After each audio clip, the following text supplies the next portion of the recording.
আজকে চলে এসেছি একটা ছোট্ট ট্রাভেল মিনি ব্লগ নিয়ে। এটা হচ্ছে দুরন্ততে যখন পুরী যাচ্ছিলাম তখনকার একটা ক্লিপ। দুরন্ত ভোর 4টের সময় তো আমাদের পুরী পৌঁছে দিয়েছিল। এরপর পুরীতে সূর্যোদয়টা দেখে আমরা হোটেলের রুমে পৌঁছে গেছিলাম। এটা হচ্ছে হোটেলের রুম থেকে পুরীর বিচের একটা ভিউ। এরপরে আমরা ব্রেকফাস্ট করে একটু বিচে টাইম কাটাচ্ছিলাম।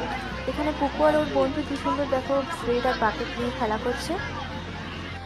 আমাদের পুজো দেওয়ার টাইম ছিল হচ্ছে দুপুরবেলাতে, তো পুজো দিতে দিতে সন্ধ্যা হয়ে গেছিলো। পরের দিন আমাদের সাইট সিনে ঘোরার প্ল্যান ছিল, তো নন্দনকানন আর কোনারক দেখলাম। তো মেন উদ্দেশ্য ছিল কোনারকে লেজার শোটা দেখা। লেজার শোটা সত্যি খুব ভালো হয়েছিল।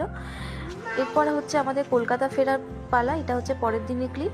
এটা হচ্ছে চেক ইনের সময়তে। এরপর বন্দে ভারতে দুপুর 1টার সময় আমরা উঠে পড়লাম। বন্দে ভারতের ভিতরটাও খুব ভালো করেছে। এরপর রাত্রি 8টার সময়তে আমরা কলকাতা পৌঁছে গেলাম। মিনি ব্লগটা কেমন লাগলো তোমরা অবশ্যই কমেন্টে জানিও।